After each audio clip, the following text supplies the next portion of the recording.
That morning, my son looked me straight in the eye and said, "If you don't want to go to a nursing home, then get a job." His wife smirked from across the room, and my granddaughter lowered her head.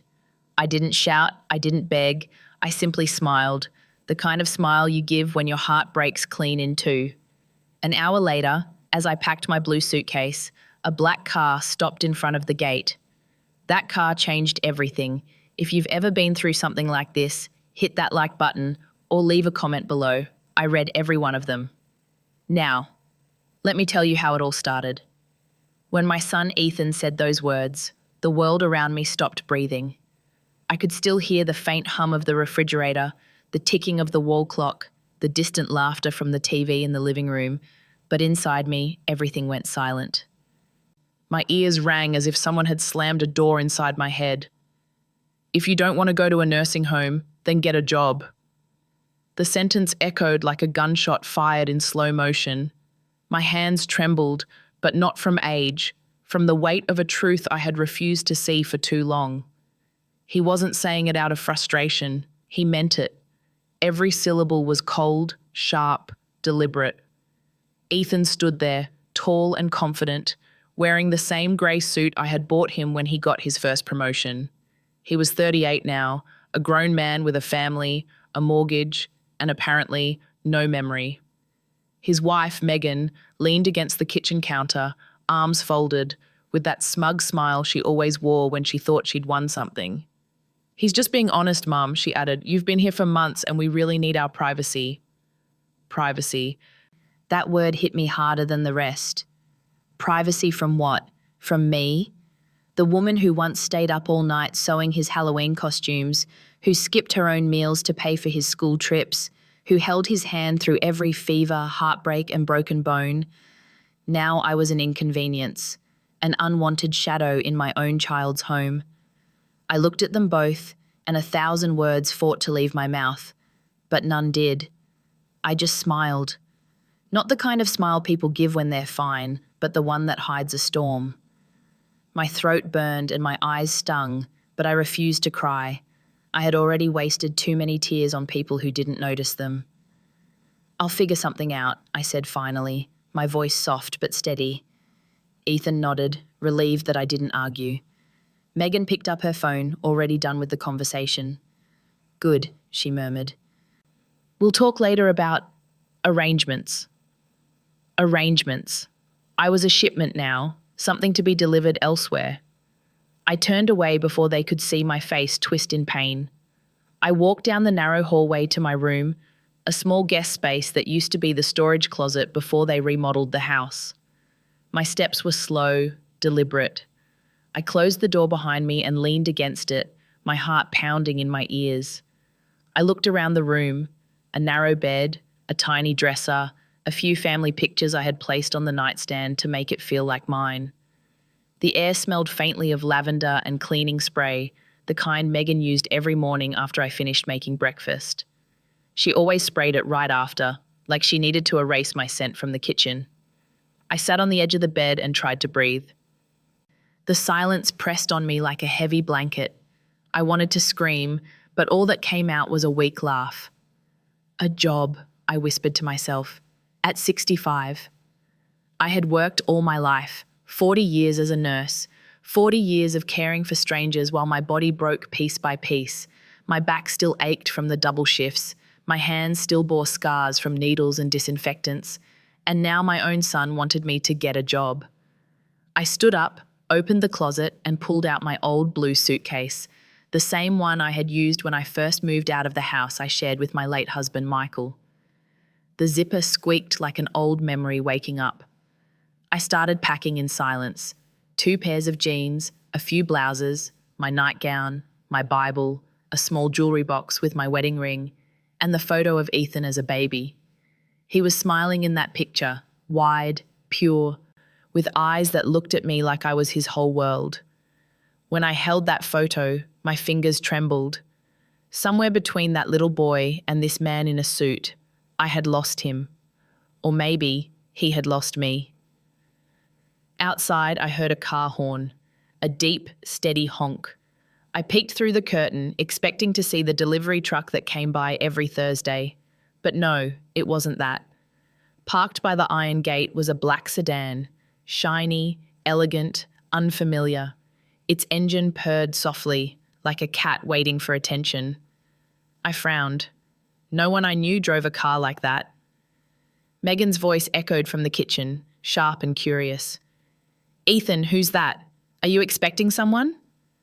"No," he answered. His tone carried a hint of irritation. He stepped outside, adjusting his tie. "What on earth is that car doing here?" I didn't answer. I didn't even move. I just stood there, holding my suitcase. Something inside me whispered that my life was about to change, but not in the way they expected. For a brief moment, I thought of staying, of swallowing the humiliation, pretending everything was fine, and waiting for them to soften. But another voice, the one I had ignored for decades, finally spoke louder. "Leave. Just leave." My knees were shaking as I zipped the suitcase. The sound echoed like a final goodbye. I looked around the small room one last time, memorizing every crack on the wall, every mark of my existence they would soon erase. Then I took a deep breath, squared my shoulders, and opened the door. From the hallway, I could see Ethan standing at the gate, shielding his eyes from the afternoon sun. The car engine rumbled quietly. I couldn't see who was inside, but I didn't need to. All I knew was that the moment I stepped out of this house, nothing would ever be the same. I tightened my grip on the suitcase handle and walked toward the door. Megan looked up from her phone. "Where are you going?" she asked. "Out," I said simply. "For how long?" "As long as it takes."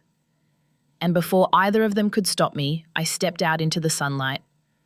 The moment I stepped outside, the sunlight hit me like a truth I'd been avoiding for years. Bright, merciless, impossible to hide from. I stood there for a second, squinting at the road, the quiet neighborhood, the life I had spent decades building and was now leaving behind. The air smelled like freshly cut grass and distance. I gripped my suitcase tighter and walked down the porch steps, each one echoing louder than the last. I didn't know where I was going. I just knew I couldn't stay. The car was still there, black, gleaming, almost too clean for this old street. Through the tinted glass, I couldn't see the driver, but I felt watched, not in a threatening way, but as if someone was silently waiting for me to decide what kind of woman I wanted to be from this point on.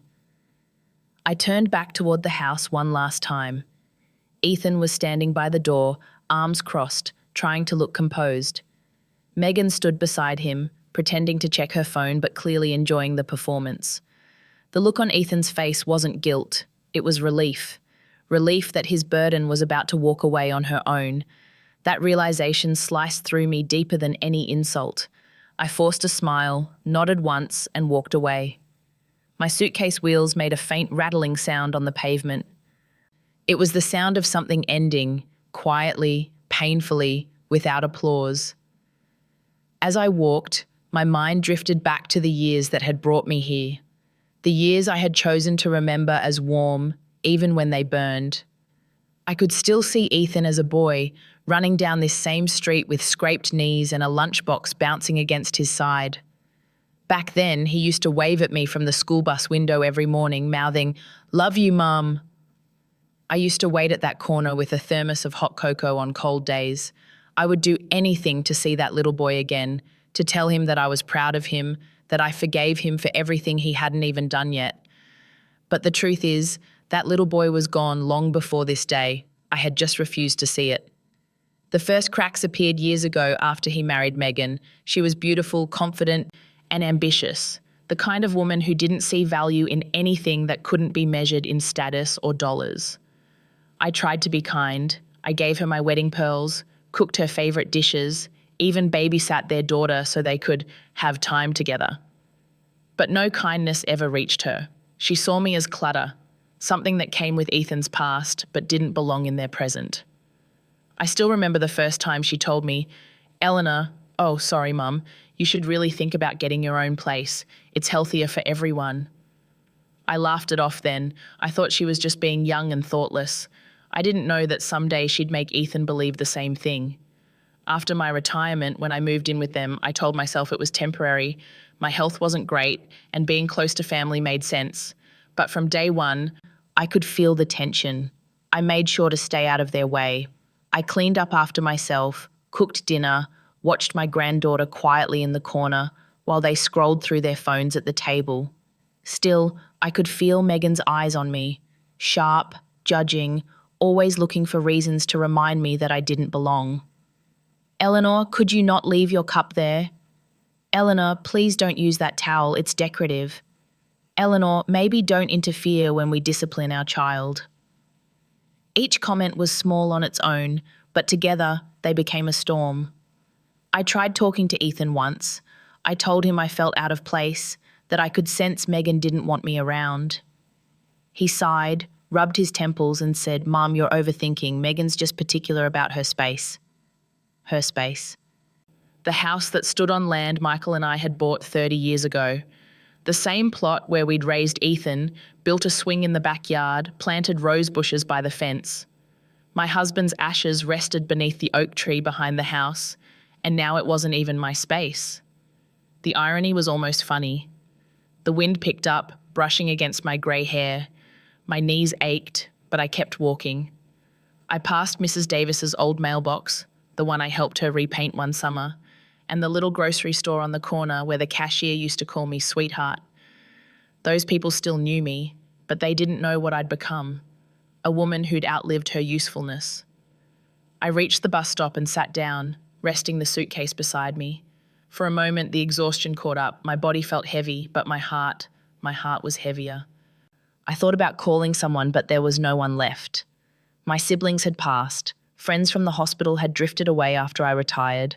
The only people I had left had just told me to leave. I took out my wallet, looked at the folded photo of my late husband, Michael. "You'd know what to do," I whispered. His smile stared back at me, warm, eternal, like he was still telling me, "You're stronger than you think." Tears came, not loud, not dramatic, just quiet ones that rolled down without permission. It's strange, isn't it, how people talk about growing old as if it's a curse, when in truth it's a privilege. I had seen people die young, patients who never got to hold their grandchildren, women who worked until their hearts gave out. I was lucky to grow old. But in this world, being old means being invisible. The bus never came. Maybe it wasn't supposed to. Maybe something else was waiting for me. When I looked up again, the black car was still parked by the gate, unmoving, patient. Its headlights flickered once, like a signal.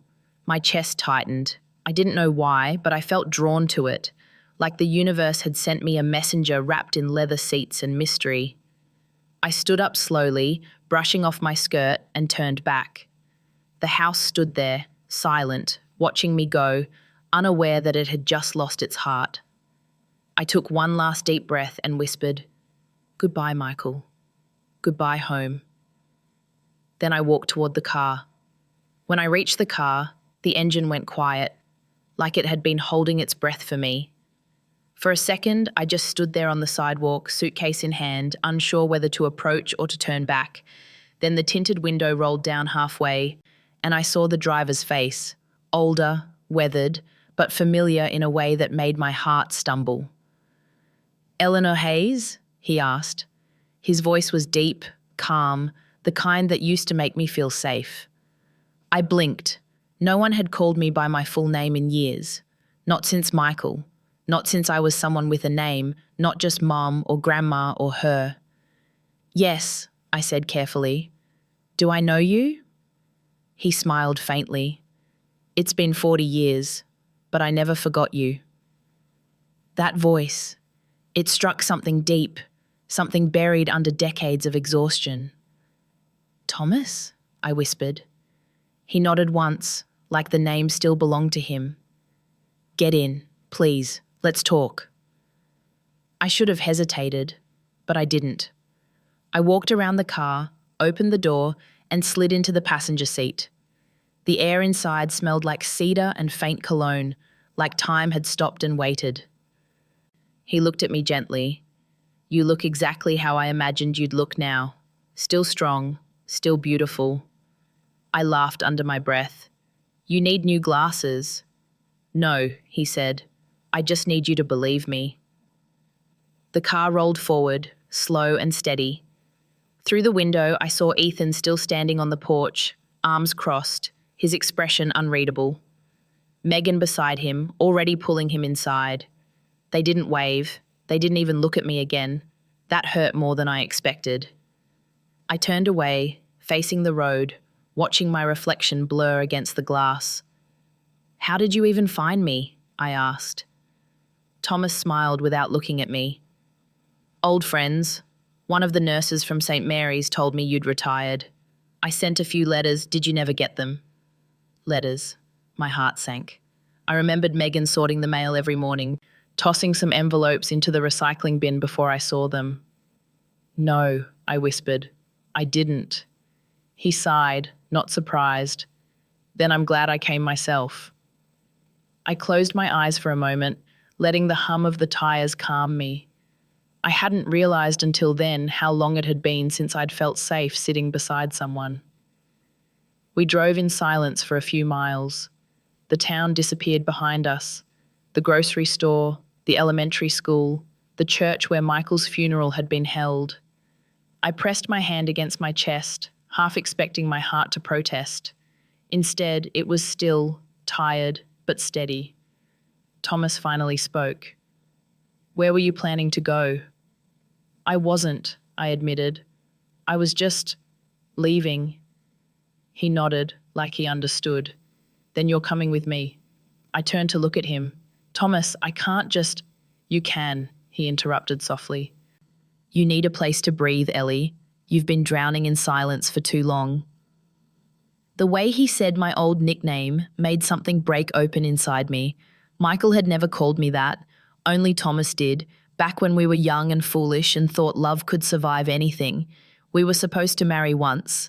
Then life happened. My scholarship, his enlistment, letters that stopped coming, choices that changed everything. And now here he was, 40 years later, driving me away from a home that wasn't mine anymore. After an hour, he pulled into a small diner by the highway. The sign flickered above the door. Millie's Cafe, since 1968. The place looked like it hadn't aged since the day we first met. Come on, he said, smiling. You need coffee. Inside, everything smelled of warm syrup and burnt toast. The waitress, a woman with silver hair and a kind smile, led us to a booth by the window. I sat down slowly, my knees aching from the years, from the weight of everything that had just collapsed behind me. Thomas ordered 2 coffees and a slice of apple pie to share. You still take it black? He asked. I blinked. You remember that? I remember everything, he said simply. For a moment, I didn't speak. I didn't know how. My throat felt tight, like my voice had forgotten how to belong to me. He leaned forward. You don't have to tell me what happened. I can see it in your eyes. But I wanted to. I needed to say it out loud. Not for pity, but to finally set it free. My son, I began, thinks I'm a burden. His wife thinks I'm an inconvenience. They both want me gone. Thomas didn't interrupt. He just listened. The way people used to when listening meant something. I gave everything I had to raise him. I worked double shifts, slept in hospital lounges, missed birthdays, holidays. When his father died, I swore I'd make sure Ethan never lacked anything. I thought love and sacrifice were the same thing. I paused, looking at my trembling hands. But maybe I taught him that my pain didn't matter. Maybe I made it too easy for him to forget me. Thomas shook his head. No. You taught him what love looks like. What he did with that lesson isn't your fault.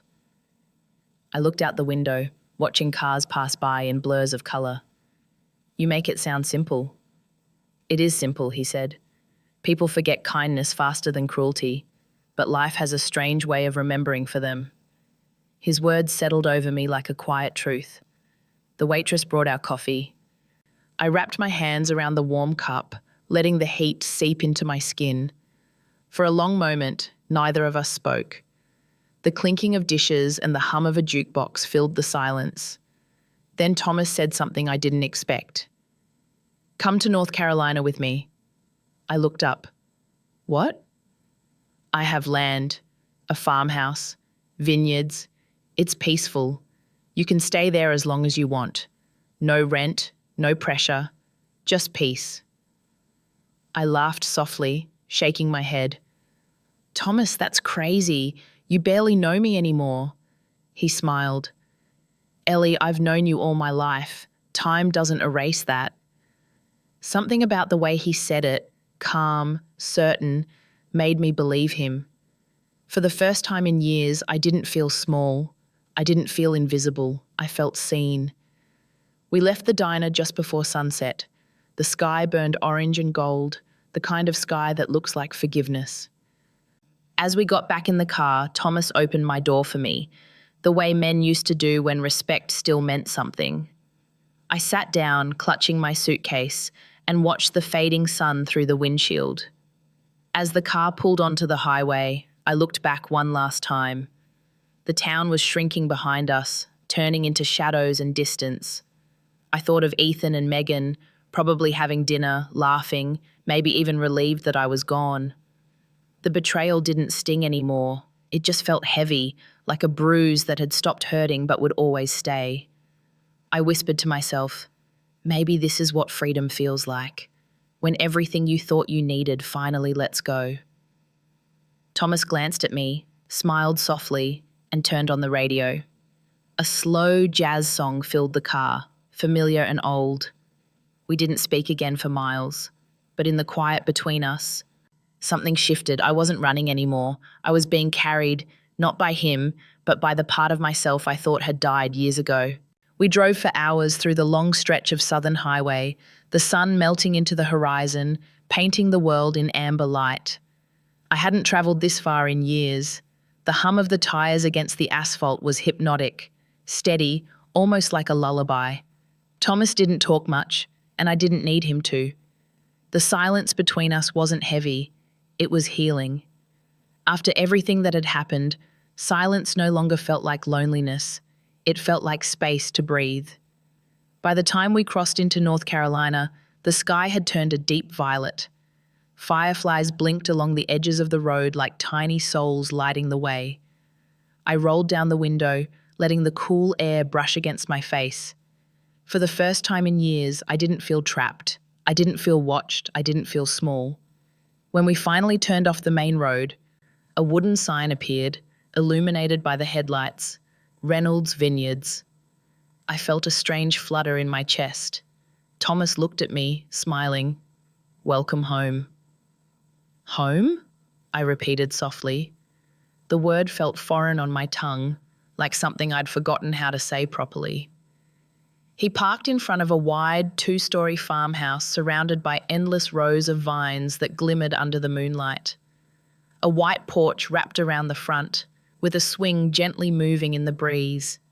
The smell of earth and grapes and pine trees mixed together, raw, honest, alive.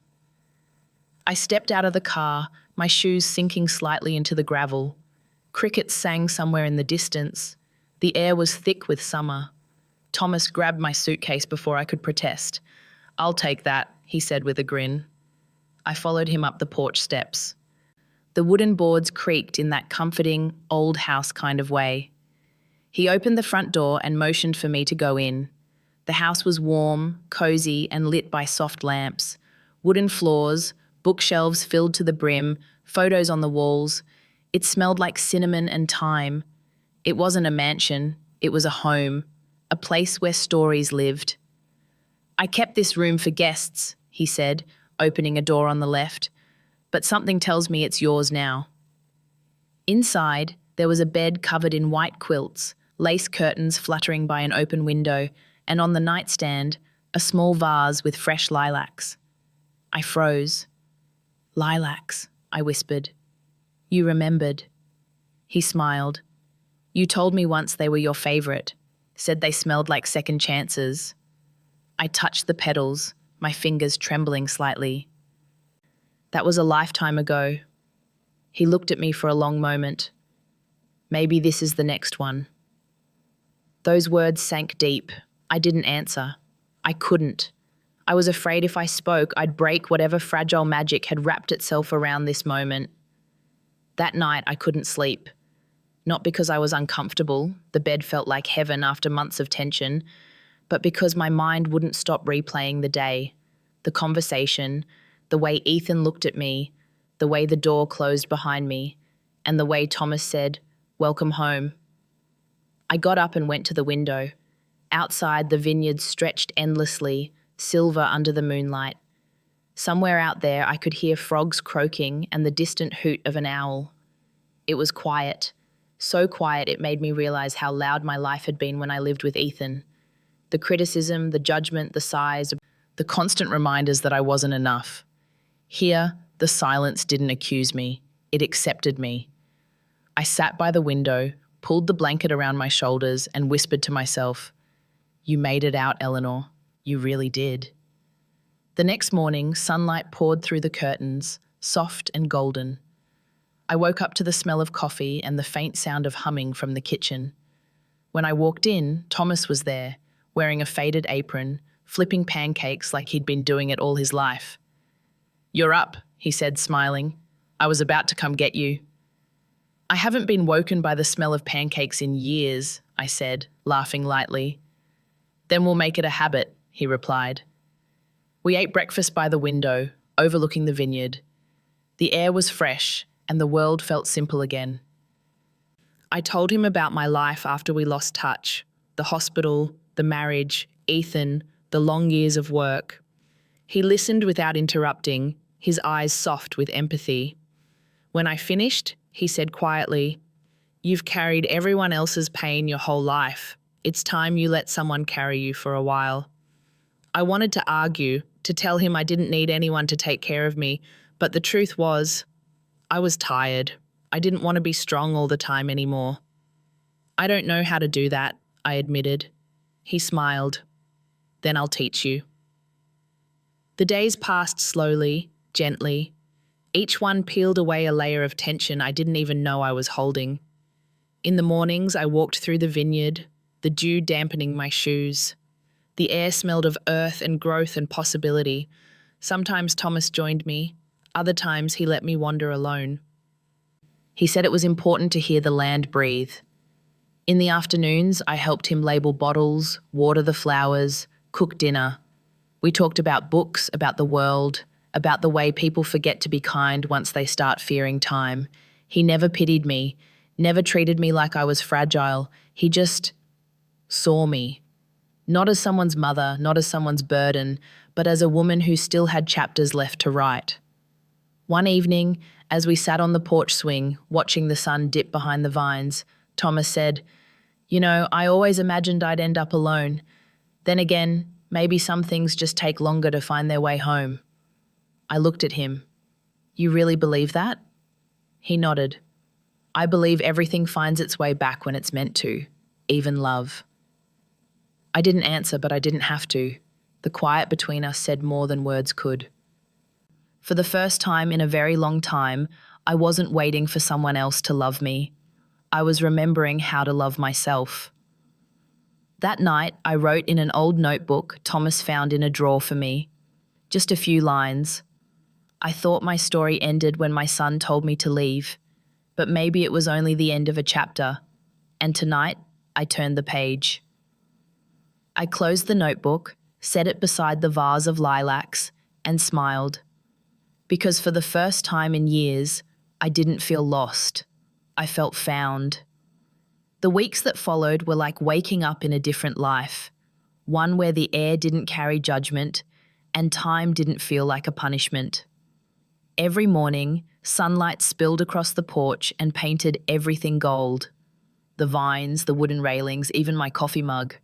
It felt like the world was apologizing for how cruel it had been. Thomas had a way of making ordinary things sacred. He'd whistle softly while feeding the chickens, hum old jazz songs while bottling wine, and sometimes, without saying a word, slide a cup of tea beside me when he saw I was deep in thought. We didn't need to talk much. There was peace in the silence, the kind that comes when someone truly understands you. One morning, he found me in the garden behind the house. I was kneeling in the dirt, planting lavender seedlings. The air was thick with the smell of soil and promise. "Never thought I'd see you gardening again," he said, walking up with 2 cups of coffee. I smiled. Neither did I. The last thing I planted was a rose bush by Michael's grave. I told myself that was the last thing I'd ever grow. "And now?" "Now," I said, patting the dirt over the roots. "I think it's time to grow something for me." Thomas didn't say anything. He just nodded, his eyes soft with the kind of pride that doesn't need words. Afternoons at the vineyard became my favorite part of the day. The sun would hang low, painting everything honey-colored. Sometimes I'd sit at the edge of the field, notebook in hand, writing down thoughts I'd never dared to say aloud. Other times I'd help the workers sort grapes or prepare the bottles for shipment. They were kind to me, respectful, not because of pity, but because they saw how much I wanted to help. Thomas would often come over, pretending to supervise. He'd lean on the wooden post, watching me label bottles. "You know," he said once, "you have a steady hand. I could use that in the office." I laughed. "Oh no, I'm retired. I don't take orders anymore." He chuckled. "Good thing I'm not giving any." That was Thomas, gentle, teasing, always making me feel like the world hadn't passed me by. One evening, while we sat on the porch swing with glasses of wine, he asked, "Do you ever think about going back?" I looked out at the horizon. The thought of Ethan and Megan flickered in my mind like a shadow I'd already made peace with. "I used to," I said. "At first I thought maybe they'd realize what they'd done and call. Maybe they'd say they were sorry. And now? Now I don't need them to." I swirled the wine in my glass. Forgiveness isn't something I owe them, it's something I give myself. Thomas nodded slowly. "You've changed." "I had to," I said. "If I didn't, I'd still be sitting in that small room waiting for someone to tell me I mattered." A few weeks later, I woke up to the sound of rain on the roof. It wasn't the angry kind of rain that pounds and destroys. It was gentle, rhythmic, like the earth was whispering. I wrapped a shawl around my shoulders and walked to the porch. Thomas was already there, reading the newspaper. When he saw me, he handed me a mug of cocoa. "Couldn't sleep either?" he asked. "Not with a storm like this." "It's not a storm," he said softly. "It's cleansing." We sat together, watching the rain fall over the vines. The droplets caught the morning light and shimmered like tiny mirrors. For some reason, I started talking about things I'd never said aloud before. The day Michael died, how Ethan stopped hugging me afterward, how I poured every ounce of my grief into raising him, believing love alone could keep us whole. "I thought if I gave him everything," I said, my voice trembling, "he'd never feel the kind of emptiness I felt. But I guess I was just teaching him how to take without giving back." Thomas reached over and took my hand. His skin was warm, steady. "You didn't fail him, Ellie. You loved him. And sometimes love doesn't save people. It just shows them the way. Whether they follow it or not, that's their choice."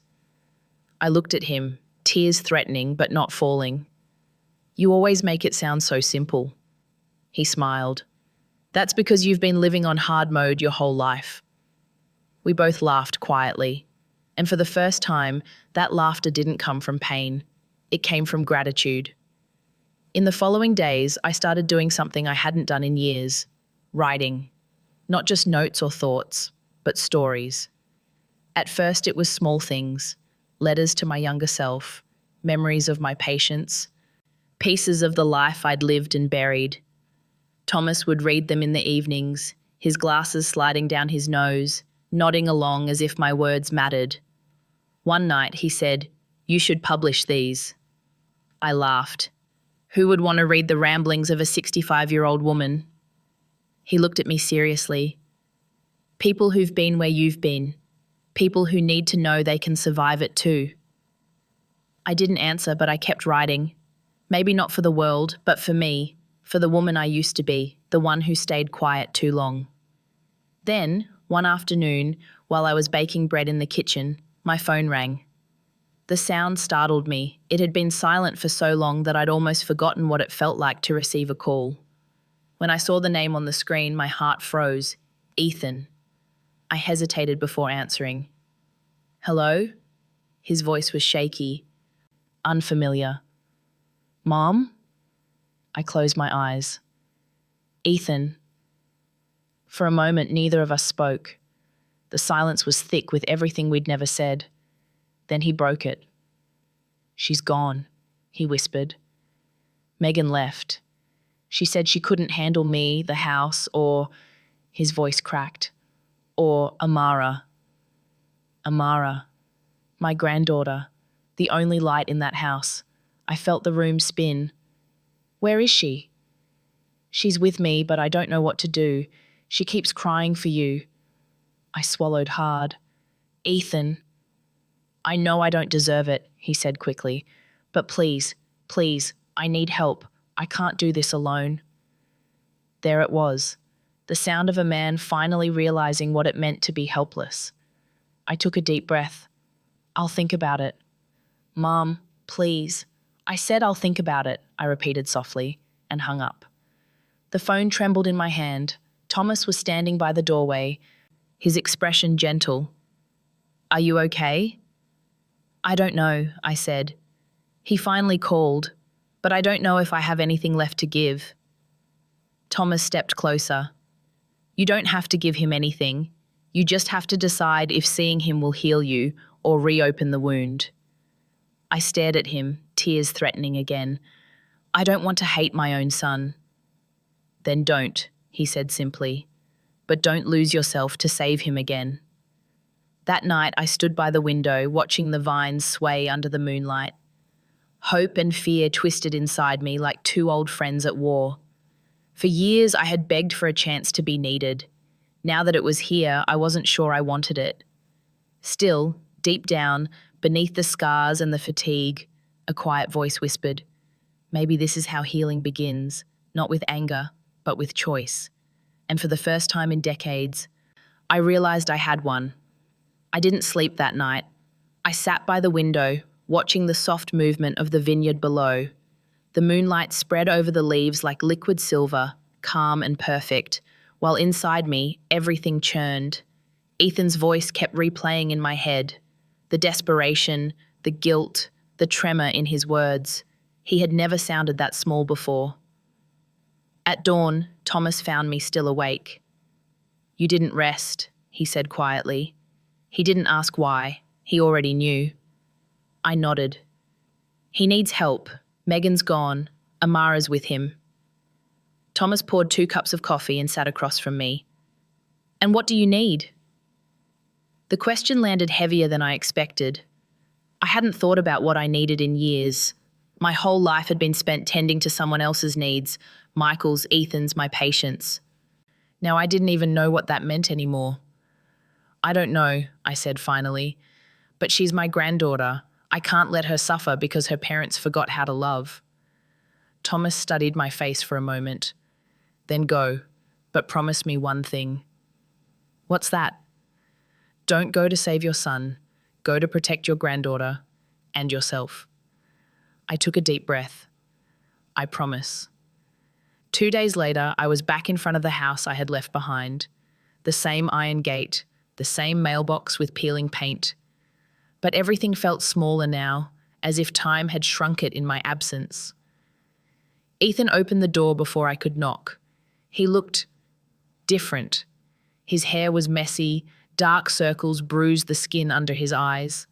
For the first time, I saw the boy he used to be, lost, scared, and broken. Mom, he said softly, thank you for coming. I didn't hug him. I just nodded. Where's Amara? In her room. She's been asking for you. I walked past him, my heart tight. The living room smelled faintly of dust and old coffee. Toys were scattered on the floor, dishes piled up on the counter. It was chaos, but not the kind you could fix with a mop. When I entered Amara's room, she looked up from the floor where she sat surrounded by crayons. Her little face lit up instantly. Grandma! I knelt down and she ran into my arms, her small body trembling. "I missed you," she whispered. I closed my eyes, holding her tight. "I missed you too, my love." For a few moments, everything else disappeared. The pain, the anger, the years of resentment, all of it melted under the weight of that little girl's hug. But peace doesn't last long in houses built on denial. Later that evening, Ethan sat across from me at the kitchen table. He couldn't meet my eyes. "I don't know what I'm doing, Mom," he admitted. "I wake up every morning and feel like I'm failing her." "You are," I said quietly. "But you can still change that." He flinched. "I deserve that." "You deserve honesty," I corrected. "That's what you never gave me." He looked up then, tears shining in his eyes. "I was awful to you. I know that now. I let Megan talk to you like you were nothing. I let her make you feel small. I don't even know who I was back then." "Yes, you do," I said softly. "You were a man who forgot who taught him to love." He buried his face in his hands. "I wish I could take it all back." I watched him for a long moment. I had dreamed of this apology for years, and now that it was here, it didn't feel like I thought it would. It didn't heal me. It didn't erase the scars, but it mattered. It was a beginning. "I can't change what happened," I said, my voice steady, "but I can choose what happens next. I'll help with Amara for a while, but I won't live here. Not again." Ethan nodded. "I understand." He didn't, not really, but he would. Over the next few weeks, I became Amara's anchor. I took her to school, packed her lunches, listened to her stories. She started smiling again, laughing again, and every time she did, I felt my heart mend a little more. But Megan's shadow still lingered in the house. Her photos were gone, but her presence wasn't. One afternoon, as I was folding laundry, my phone buzzed. The caller ID made my stomach tighten. Megan. I hesitated, then answered. "Eleanor," she said coldly. "So you've moved back in?" "No," I replied evenly. "I'm here for Amara." "You always did like to play the hero, didn't you?" Her tone dripped with venom. "Don't get too comfortable. I'll be coming for her soon." "She's your daughter," I said, trying to stay calm. "You can see her anytime you want, as long as you're sober and stable." Her laugh was bitter. "Oh, don't you dare judge me, old woman. You think you're better than me just because you smile for everyone and play the victim?" I didn't respond. There was no point. "You'll regret getting involved," she said before hanging up. I stood there, staring at the phone in my hand. The air felt colder suddenly. That night, I told Ethan. He shook his head. "She's angry. She won't do anything." But I knew better. I'd seen that kind of anger before, the kind that turns into obsession. 2 weeks later, I came home from picking up Amara at school to find an envelope taped to the front door. No name, no return address. Inside was a legal notice. Megan Holloway versus Eleanor Hayes. Petition for custody and allegation of emotional manipulation. My hands went cold. The world tilted. "Grandma," Amara asked softly, tugging my sleeve. "Are you okay?" I folded the letter and forced a smile. "Everything's fine, sweetheart." But everything wasn't fine. That evening, I called Thomas and told him everything. By the next morning, he was at my door with his old friend, Victor, a retired attorney with a calm voice and sharp eyes.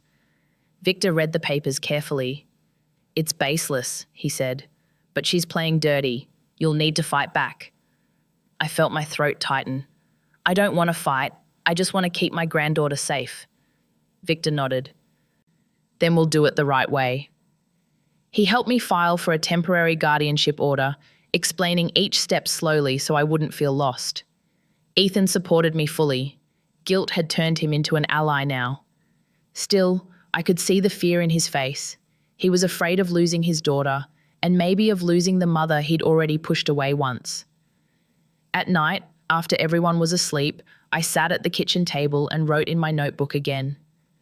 Life has a cruel sense of timing.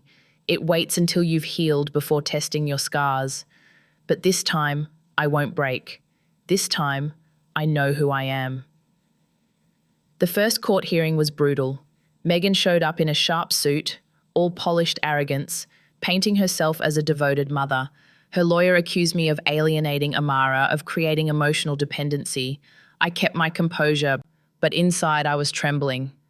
When it was my turn to speak, I stood up slowly and said, "Your Honor, I didn't take my granddaughter away. I gave her back her peace." Even the judge looked up at that. Afterward, Victor placed a reassuring hand on my shoulder. "You did good," he said. I didn't feel good. I felt exhausted, but I wasn't afraid anymore. That night, back at the vineyard, I stood under the stars and whispered, "I'm not fighting for revenge. I'm fighting for love." The wind carried my words into the night, and for the first time, I believed them. The courthouse smelled like old wood and nerves. I'd been there before, years ago, when I was a nurse testifying for a patient's rights. But this time was different. This time, I wasn't speaking for someone else. I was speaking for myself, for my granddaughter, for everything they'd tried to take from me. Thomas walked beside me through the hallway, his hand steady on my shoulder. Victor carried a thin folder, calm as ever. "You've already won," he said quietly, "because you're here." I smiled faintly. "Let's hope the judge agrees with you." When we entered the courtroom, Megan was already there. She looked flawless, as always. Sleek hair, red lipstick, black suit. She sat with her lawyer, tapping her nails against the table, like a queen waiting to reclaim her throne. When her eyes met mine, she smirked, a small, cruel thing that said, "I'm still in control." But she wasn't. Not anymore. The judge entered and the room rose. The sound of his gavel echoed like thunder. "This court will now review the petition filed by Ms. Megan Holloway regarding the custody of her minor daughter, Amara Hayes." I could feel my pulse in my throat. I took a deep breath and glanced at Victor. He nodded slightly, a silent reminder. Stand tall. Megan's lawyer began first, spinning her web of half-truths. "Your Honor," he said, "our client has been unfairly alienated from her child. The grandmother, Ms. Hayes, has created an emotionally manipulative environment, making the minor believe her mother is unsafe and unloving. This has caused severe psychological distress." Megan dabbed her eyes with a tissue, perfectly timed. It was theatre, and she knew her lines well. When it was Victor's turn, he stood calmly, his voice even but sharp. "Your Honor, what my client created was not alienation, it was safety. Ms. Hayes provided stability where chaos once lived. She offered kindness where cruelty took root. The only manipulation here is the attempt to rewrite history." The judge looked at Megan. "Do you have evidence of this alleged manipulation?" Her lawyer handed over a few printed screenshots, texts taken out of context, a video clip where Amara cried and said she didn't want to go with her mother. Victor took the papers, scanned them, then placed them gently on the table. "Your Honor, the child cried because her mother yelled at her the night before this video was taken. You'll see that in the accompanying school counselor's report, which I've submitted." The judge nodded, reading briefly. His expression softened. Then it was my turn to speak. I stood slowly, feeling every year of my life in my bones. My voice, however, didn't shake. "Your Honor," I began, "I didn't come here to take a child away from her mother. I came here because I refused to let a child live in fear." I paused, glancing at Megan. Her jaw tightened. "I raised my son to be kind," I continued, "and though he lost his way, I believe he's trying to find it again. But this isn't about him. It's about Amara, a little girl who deserves peace, who deserves laughter and school plays, and someone who listens when she talks about the stars." My voice broke for a second, but I pushed through. "If loving her is my crime, then I'll accept any punishment you give me. But please don't make her pay for the mistakes of the adults around her." The room went quiet. Even Megan's lawyer looked down. When I sat back down, Victor whispered, "You just won." But I didn't believe it yet. Not until the judge cleared his throat and said, "I've reviewed the documents, the testimonies, and the counselor's report.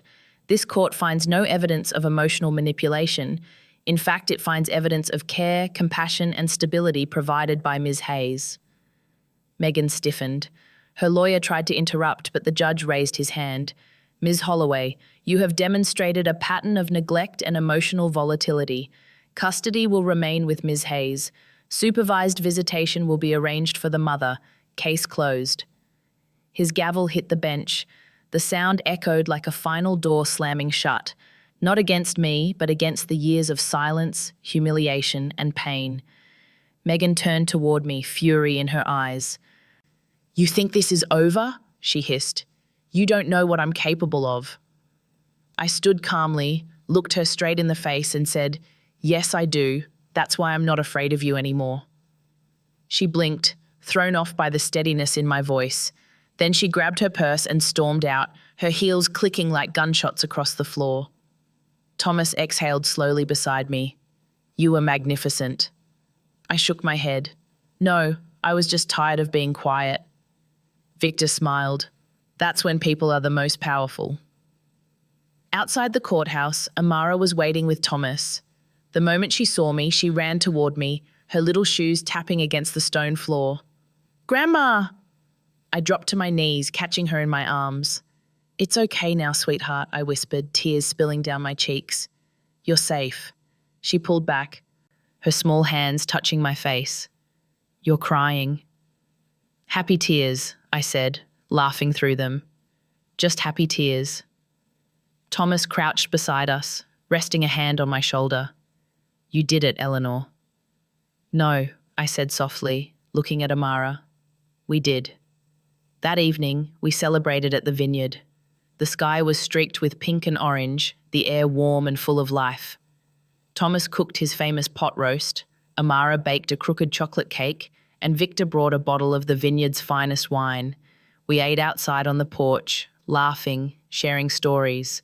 For the first time, I didn't feel like I was surviving. I felt like I was living. When Amara went to bed, I sat on the porch swing with Thomas. The night hummed with crickets. The stars looked close enough to touch. He took my hand gently. You know, I've seen brave people in my life, soldiers, doctors, even lawyers, but none of them compare to you. I smiled faintly. I wasn't brave, Thomas. I was just done being broken. He kissed the top of my hand. That's what bravery looks like. Later that night, when the house had gone quiet, I sat at my desk with my notebook and wrote, Today I stood in front of the world that once tried to silence me, and I spoke, not because I wanted to win, but because silence had already taken enough. I closed the notebook and looked out at the moonlit vines. They swayed gently in the breeze, just like that day I first arrived. Except now, I was no longer a guest. I was home. And for the first time in decades, I wasn't afraid of what tomorrow might bring. Because I had learnt something powerful. When life pushes you out of one home, it's only making room for the one you build for yourself. Morning sunlight spilled across the vineyard like gold dust. The storm was finally over, not the one outside, but the one that had lived inside me for years. I sat on the porch, coffee in hand, watching Amara chase butterflies across the garden. Her laughter rose like music, the kind that fixes something broken in your soul. Thomas came out carrying 2 mugs, his hair a little messy, his eyes still soft from sleep. You were up early, he said. I couldn't sleep, I replied, smiling faintly. My heart's too loud today.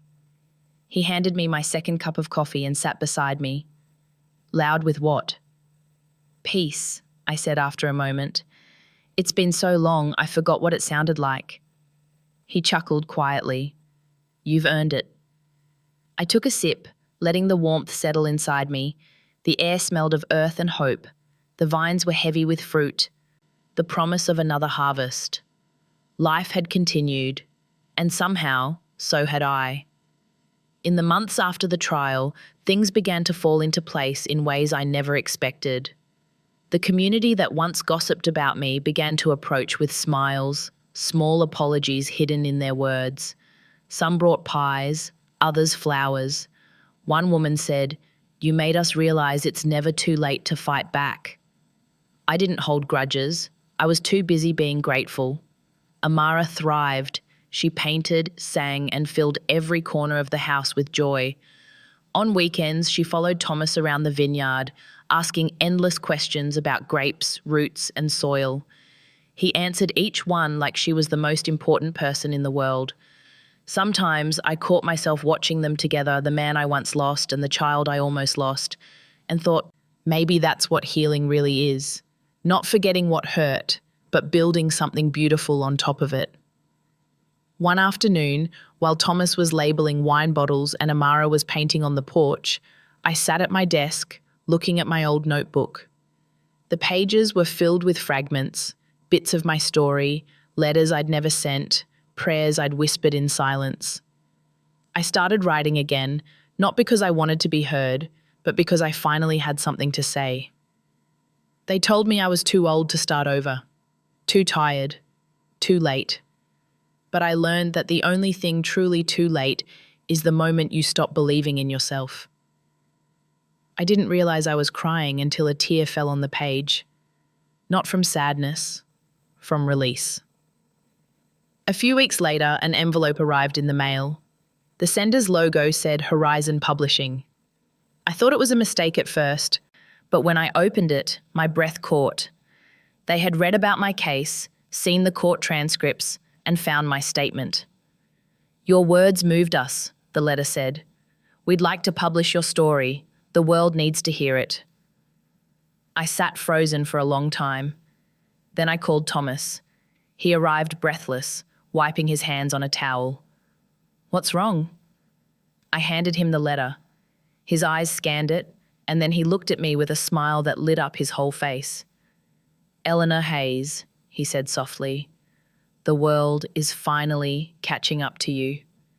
The months that followed were a blur of interviews, editing sessions, and new beginnings. My story, the day my son threw me out and the car that changed everything, became a book. Not a bestseller, not some glossy magazine sensation, but something better, a voice. A voice for women who had been told they were done, finished, forgotten. Letters started pouring in. Handwritten notes, emails, messages from strangers. One woman wrote, I left my abusive husband after reading your story. Another said, you gave me courage to forgive my daughter. And one simply wrote, thank you for reminding me that I still matter.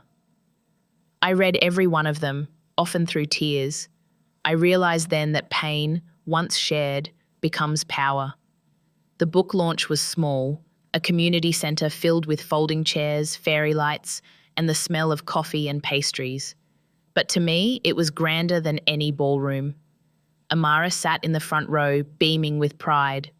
When it was my turn to speak, my hands trembled slightly. I looked out at the crowd and said, this story isn't about revenge, it's about rebirth.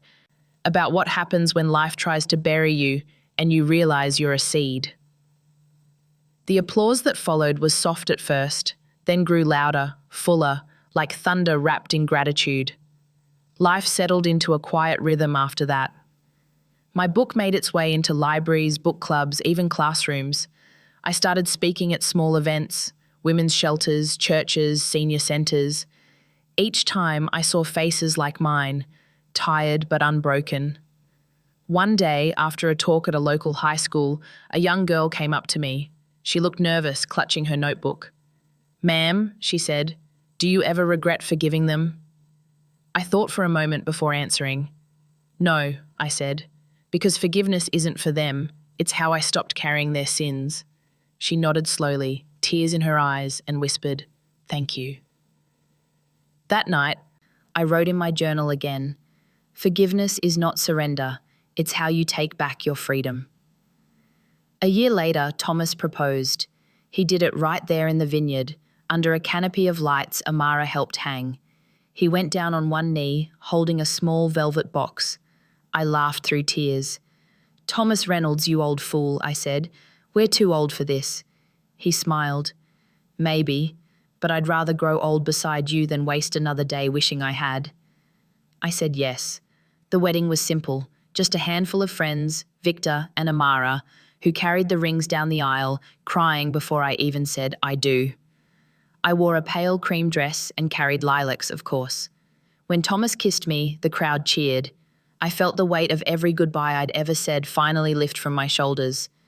That night, as we danced under the stars, Amara whispered, "Grandma, you're like a princess." I smiled. "No, sweetheart, I'm something better. I'm free." Years have passed since that day. The vineyard flourishes. Thomas and I wake up early, drink coffee on the porch, and laugh about nothing in particular. Amara's a teenager now, smart, curious, full of life. She wants to study psychology. "I want to help people understand love," she says. I tell her she already does. Sometimes she asks about her parents. I tell her the truth, gently, without bitterness. Ethan has tried to make amends. He visits sometimes, quieter now, humbler. Megan doesn't. But I no longer wait for her to. Because that's what healing really is, when you stop waiting for an apology and start living your life anyway. One evening I sat on the porch as the sun set, painting the sky in shades of rose and gold. Amara came out with her old sketchbook, showing me a drawing she'd made, me, Thomas, and her standing in the vineyard. Above it, she'd written in big letters, "Home." I hugged her tight, my heart swelling with a love so big it scared me. And I realized something then. The car that stopped at my gate years ago didn't just take me away from pain. It brought me to grace.